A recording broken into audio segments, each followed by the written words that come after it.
Hey guys, so we're doing something a little bit different today. We've been watching Demon Slayer. They just finished the Swordsmith Village arc, and we're going to talk about it. There will be spoilers because it's kind of hard not to, but if you've been watching it, you know what's going on. Yeah, this is a great show. I think it's one of the like, I almost think there's like 3 huge like newer anime right now. Chainsaw Man. It's Chainsaw Man, Jujutsu Kaisen, and Demon Slayer. What happened and how cool is it? Go. Okay, so in the entertainment district arc, Tanjiro got incredibly injured, and he's been sent to Swordsmith Village really to kind of help him recover, and because he, as always, needs a new sword. Yeah. I mean, he always needs like a brand new sword, and his swordsmith is a madman who always wants to kill him for destroying his swords because it makes him look bad as a swordsmith.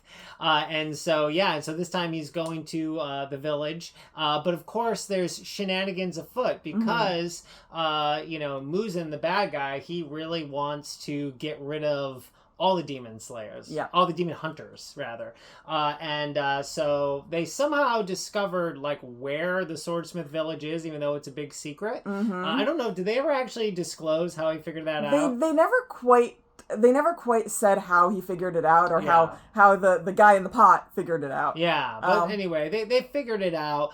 So 2 of the Kizuki, I believe, the 12 Kizuki. Pardon pronunciations. Yeah, I'm probably going to say everything wrong, so it's okay. They got sent down there. Because listen, you always need, like, an Akatsuki group. You always need, like, a secret evil organization to come after your heroes.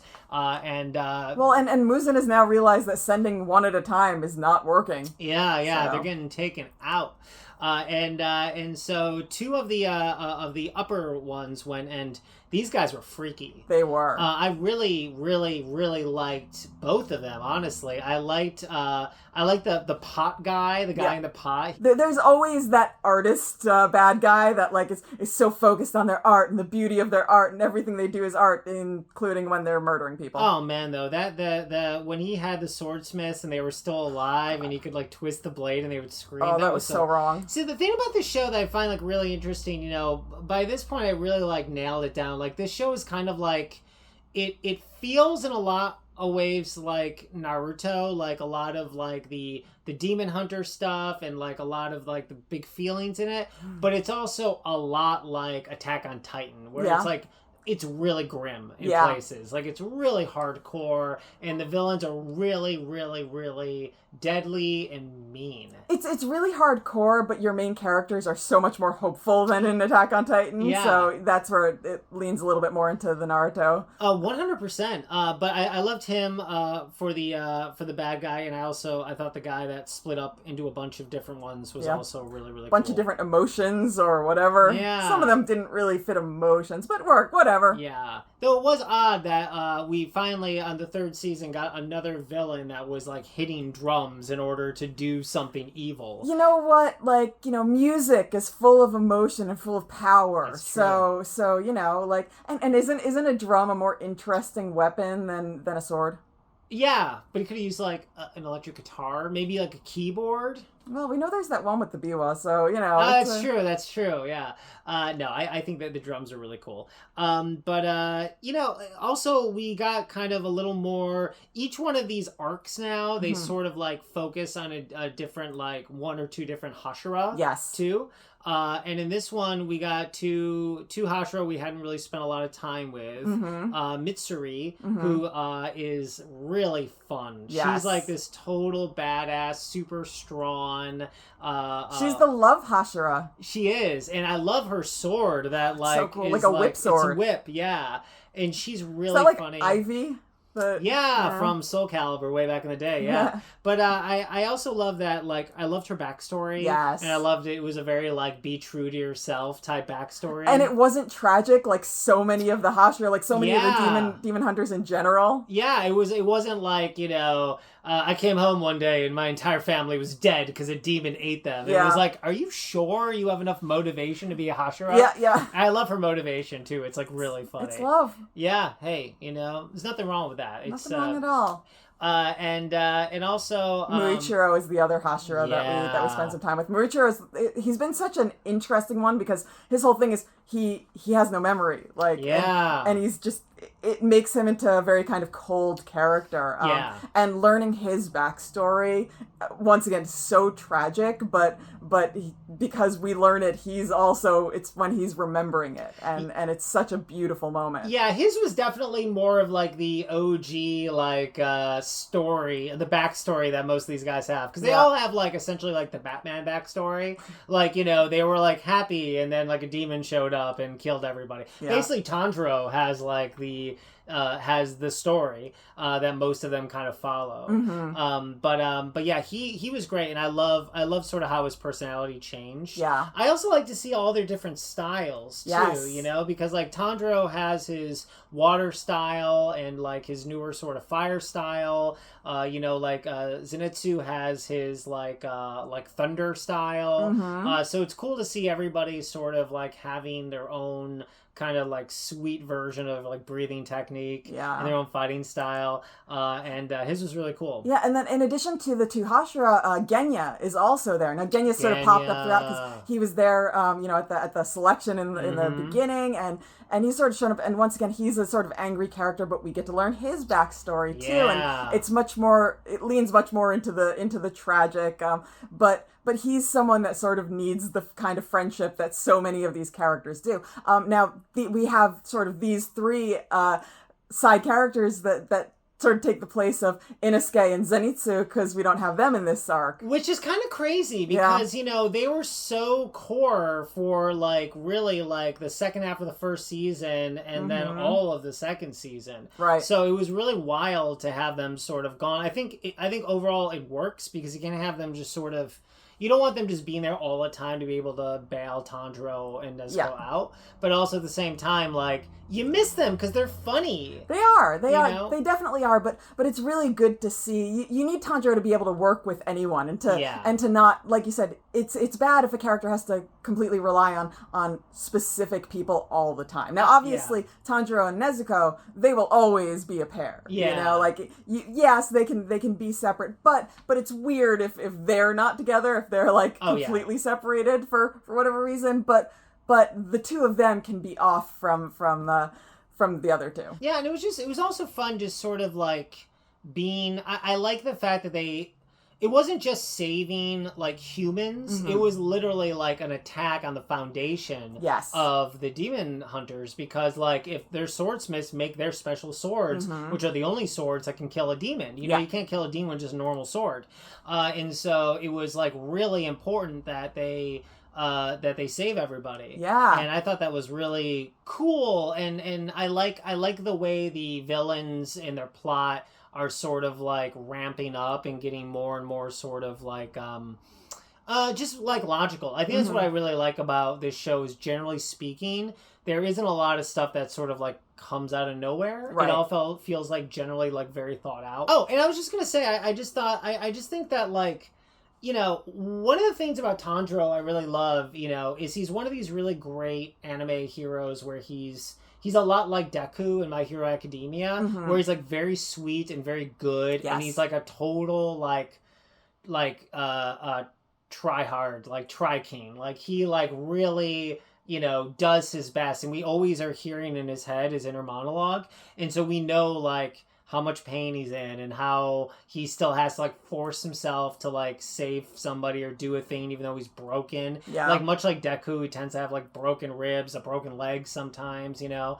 And I love the fact that like he is always in these positions where he sort of has to figure out what he can accomplish, and he figures out ways to like not only like add different versions of his own styles, but also like in this finale he was able to sort of like take some of like Zenitsu's style in order to do something really important at an important moment. And I think that's like really dope. Yeah, I also love that he relies on the people around him. He believes in the people around him. Yeah. But he really believes in himself, you know, and so he's always working to do the best that he can and help in the most way that he can, so that, you know, because he'd rather them not have to, you know, he'd rather be the one to take it all on. And in the end, for him, there's also the big thing of saving Nezuko, you know, like it's so important to him that they learn how to turn her back from a demon, 100%. To humans. So it's a special mission that he's on. So he has to survive no matter what. He has to survive, and taking out the demons is the best way to do that. So 100%. And I just thought the battles were crazy good. So like good. The demon that split up into a bunch of different demons, like his sort of final form where he had it was sort of like Lord Ghidorah from Godzilla, but it was like the Hydras, the wooden. Yeah. It was weird. It was like Lord Ghidorah meets like the first Hokage's power in Naruto, and all those sort of the wood Hydra essentially. I thought that was really cool. Really cool. And it was also really cool to see like Mitsuri's like power level and how insane, like how fast she is, and how she was like chopping them up, but like a Hydra, they just keep on coming back, and it was really cool. Well, and it was interesting. So you've got the one that split up into the different parts, and then you had the other one that essentially teleported from base to base.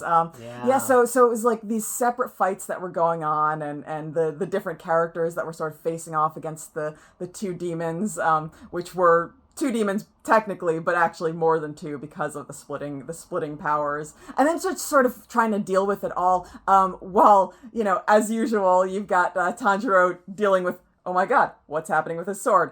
And I also love the fact that they found like a 300-year-old sword, and that came into play. I thought that was awesome. I just really loved it. This show is so great. If you're not watching it, highly recommend it. I don't think you'd be watching this particular video if you weren't watching it. But it's been really, really great, and I'm really stoked for the next series. For sure. Arc. But should we talk a little bit about the finale, like really spoilers? If you want to, I feel like it's really important for sort of like what's to come. Okay. So one of the big reveals, and this is a huge spoiler if you haven't watched the episode yet, like stop now. Yeah, don't be mad at us.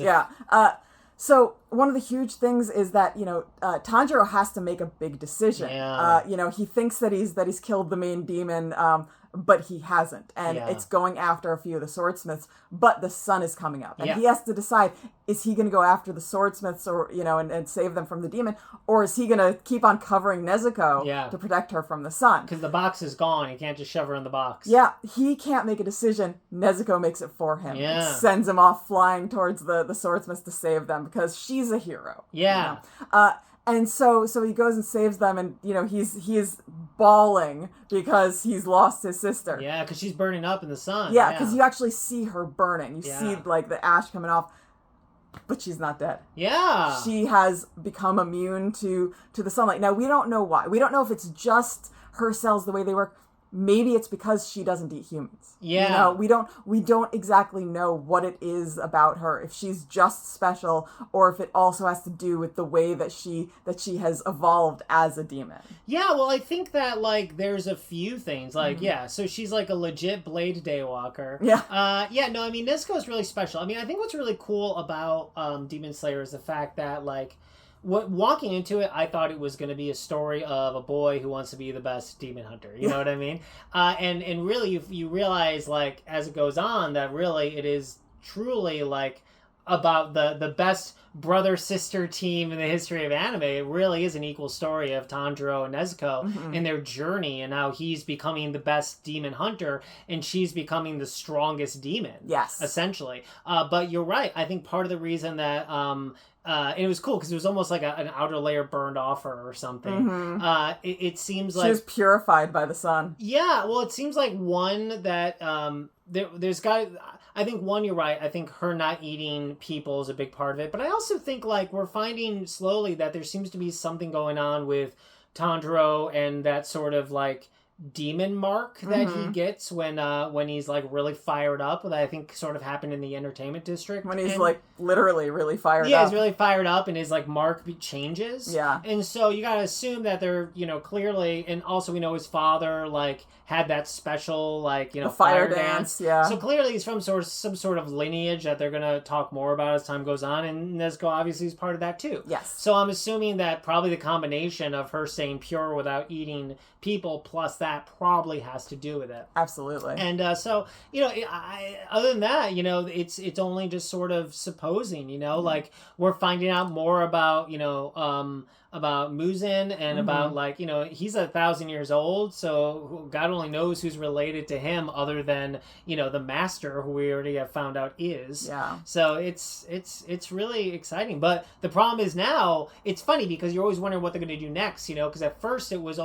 like Muzin just like sending all the people to kill the demon hunters, but now that he knows that Nezuko can daywalk, essentially, now it's going to be like hunt for her. Yes, yeah. I mean, he literally was saying that's he wants to get her and eat her and absorb her powers, which is part of what I'm saying. It's like, you know, well, he still eats humans. Would that even affect it? Would he even be able to really absorb her powers? You know. Yeah. Obviously, we don't want him to eat her anyway because you know that would be terrible. Yeah.